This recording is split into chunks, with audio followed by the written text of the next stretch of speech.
दुनिया में फ़ैसला लेने के एतबार से दो तरह के लोग होते हैं। मैं यहाँ पर ये बात बताने लग रहा हूँ कि अगर एक मिसाल है आपके सामने एक छोटा बच्चा है, उसके सामने कोई ख़तरनाक चीज़ है, जैसे कोई छुरी, चाकू या कोई आग की कुछ भी बनी हुई चीज़। अब दो तरह के लोग हैं। एक वो लोग हैं जो उस छुरी, चाकू और आग की बनी हुई चीज़ को बच्चे के पास से उठा लेते हैं कि कहीं उसे नुकसान ना हो जाए, जबकि दूसरी तरफ वो लोग होते हैं जो कि बच्चे को उठा लेते हैं। अब आपका सवाल या आपकी सोच इस बात की तरफ जा रही होगी कि कौन से लोग बेटर हैं, जो कि उस चीज़ को बच्चे को उठाने वाले लोग बेहतर करते हैं या कि उस ख़तरनाक चीज़ को, जैसे आग है, जैसे कोई और ख़तरनाक चीज़ है, जैसे कोई छुरी चाकू है, या वो वाले उठाने वाले लोग बेहतर हैं। आप अपने तौर पे सोचें, पहले अस्यूम कर लें कि आप किन लोगों में से हैं। सोच लिया। अब जिन लोगों ने ये सोचा है कि वो लोग ज़्यादा बेहतर हैं जो किसी ख़तरनाक चीज़ को उठाएंगे, जैसे कोई छुरी चाकू वगैरह, तो वो लोग भी सुन लें, और जिसने बच्चे को उठाना है वहाँ से वो चीज़ भी सुन लें। जिसने रास्ते में से उस ख़तरनाक चीज़ को हटाया है जो कि बच्चे के करीब नुकसान देने वाली चीज़ है, चाहे वो कोई छुरी चाकू या कोई भी आग की बनी हुई चीज़ या कोई भी नुकसान देने वाली चीज़ है, तो याद रखें वो लोग बेहतर हैं जो कि उस ख़तरनाक चीज़ को उठाते हैं।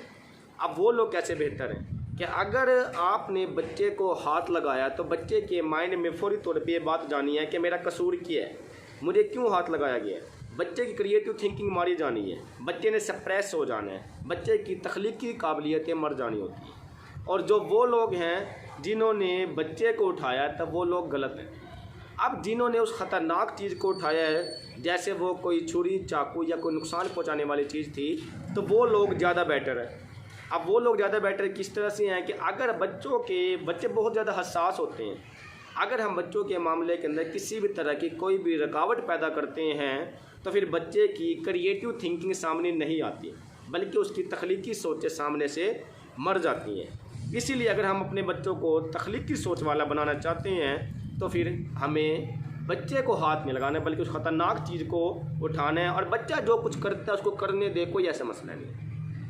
अब हम इसी बात को बच्चों की तरबियत वाले टॉपिक को आगे लेके चलते हैं। अब जब शाम को वालिदैन सोते हैं तो दो तरह के वालिदैन हैं, या इससे ज़्यादा तरह के भी हो सकते हैं, वो डिपेंड ऑन कंडीशन है। कुछ वालिदैन अपने बच्चों को कहते हैं बेटे जल्दी सो जाओ, सुबह स्कूल जाना है। कुछ वालिदैन कहते हैं कि बेटे जल्दी सो जाओ, सुबह मैंने ऑफिस जाना है। कुछ वालिदैन कहते हैं जी बेटे जल्दी सो जाओ, मैंने सुबह दुकान पे जाना है या कहीं भी उसने जाना है। अब ये तो फितरी चीज़ है कि बच्चे के दिमाग में फ़ौरन ये ख्याल आएगा कि जहाँ बाबा ने जाना है मैंने वहाँ जाना है। अब कुछ वालिदैन वो भी होते हैं जो कहते हैं कि बेटा जल्दी सो जाओ, मैंने सुबह नमाज के लिए उठना है।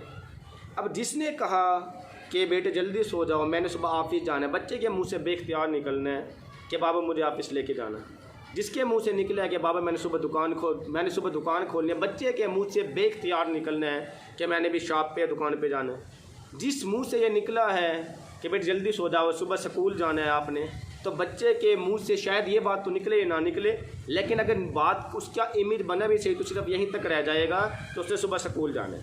अब जिस वालिदैन ने ये कहा है कि बेटे जल्दी सो जाए, मैंने सुबह नमाज के लिए जाना है, तो फिर बच्चे फितरी तौर पर माँ बाप को ये कहते हैं जी ठीक है बाबा मुझे भी लेके जाना।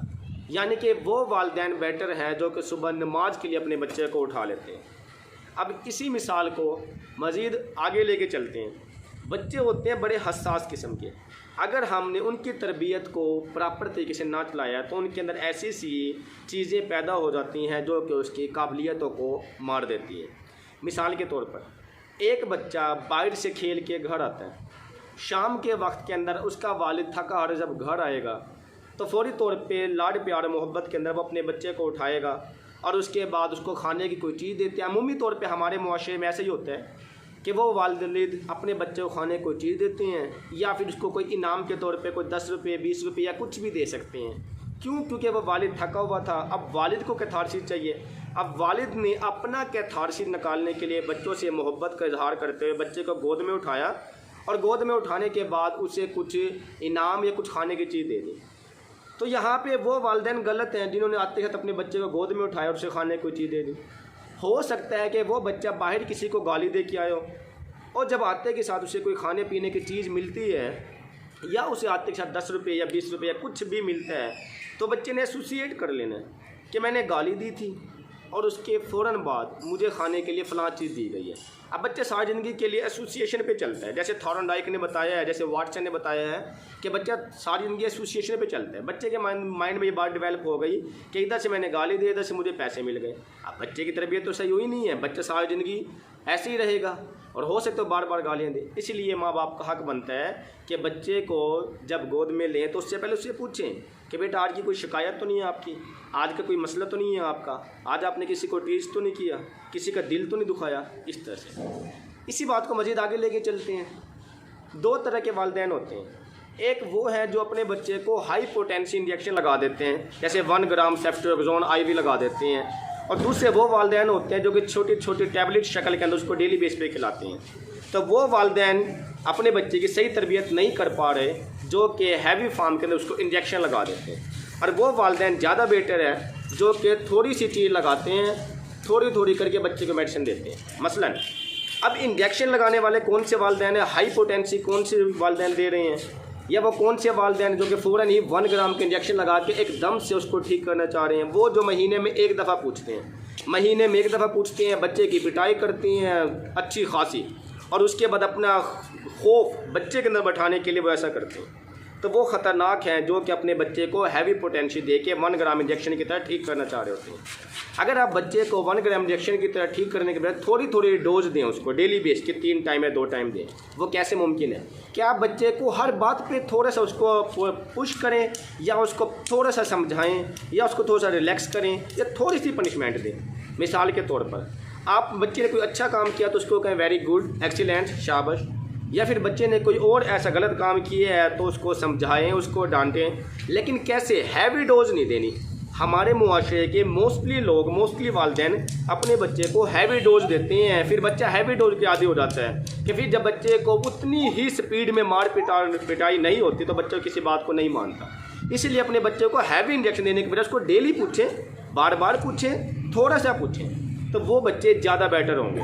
इसके साथ साथ अगर आप अपने बच्चे को क्रिएटिव थिंकर बनाना चाहते हैं तो उसके रास्ते में रुकावट ना बने, उसको किसी काम से ना रोकें। बच्चा जो करना चाहता है उसको करने दें। आखिर बच्चे के भी हसास होते हैं, अगर बच्चे की फीलिंग्स को अगर आप समझेंगे, अगर एक आप समझते हैं कि बड़े की फीलिंग हो सकती है तो बच्चों की भी ऐसी फीलिंग हो सकती है। इसीलिए आप बच्चों की तरबियत करना सीखें।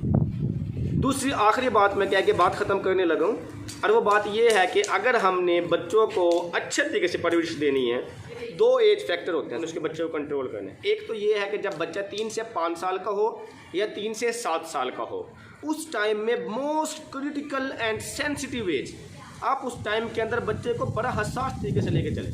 अगर उस टाइम के अंदर बच्चे के अंदर खौफ पैदा हो गया तो फिर सारी ज़िंदगी के लिए खौफ रहेगा, नफरत पैदा हो गई सारी ज़िंदगी के लिए रहेगी, मोहब्बत पैदा हो गई सारी ज़िंदगी के लिए रहेगी। उसके बाद बड़ी एज की तरफ अगर हम बात कर लें, बच्चे की सिर्फ 2 डिग्री ज़्यादा इंपॉर्टेंट होती है। अगर बच्चे ने वो अच्छे तरीके से ले ली तो बच्चा सारी ज़िंदगी कामयाब रहेगा, और वो मैट्रिक और FSC है। अगर इन 2 डिग्री के अंदर बच्चे को अगर हम बनाने में कामयाब हो जाते हैं तो कन्फर्म बात है कि वो बच्चा हमेशा के लिए कामयाब रहेगा। कैसे कि अगर एक बच्चे ने अगर FSC को टॉप किया, उसे पता है मेडिकल में किया डॉक्टर बन सकता है, प्री इंजीनियरिंग में किया इंजीनियर बन सकता है, किसी और चीज़ में किया वकील लॉ वगैरह में जा सकता है, बिजनेस के अंदर जा सकता है, कोई भी सक्सेसफुल मैन बन सकता है।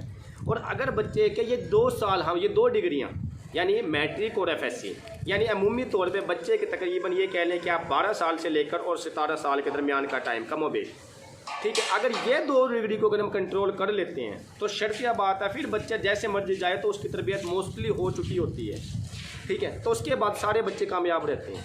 मुझे उम्मीद है कि जो बातें मैंने आपको समझाई हैं वो आपकी समझ में आ गई होंगी। दूसरी चीज़ आप लोगों ने कोशिश ये करनी है, खसूसी तौर पर मेरी वालिदैन से रिक्वेस्ट है कि आप अपने बच्चे के फीलिंग को समझें, आप अपने बच्चे को खुद डायग्नोज करें, उसके मसले को समझें। किसी माहिर नफ्सियात पे जाने से पहले आपको अपना बच्चा खुद डायग्नोज करना आना चाहिए और पता होना चाहिए कि मेरे बच्चे का कौन सा मैटर है। बच्चे को साइकोलॉजिकली डील कर लेंगे, आपका बच्चा क्रिएटिव थिंकर बनेगा। बच्चे को साइकोलॉजिकली डील नहीं करेंगे तो फिर आपका बच्चा क्रिएटिव थिंकर नहीं बनेगा, बल्कि वो बच्चा डिस्ट्रैक्शन, तबाही की तरफ जाएगा।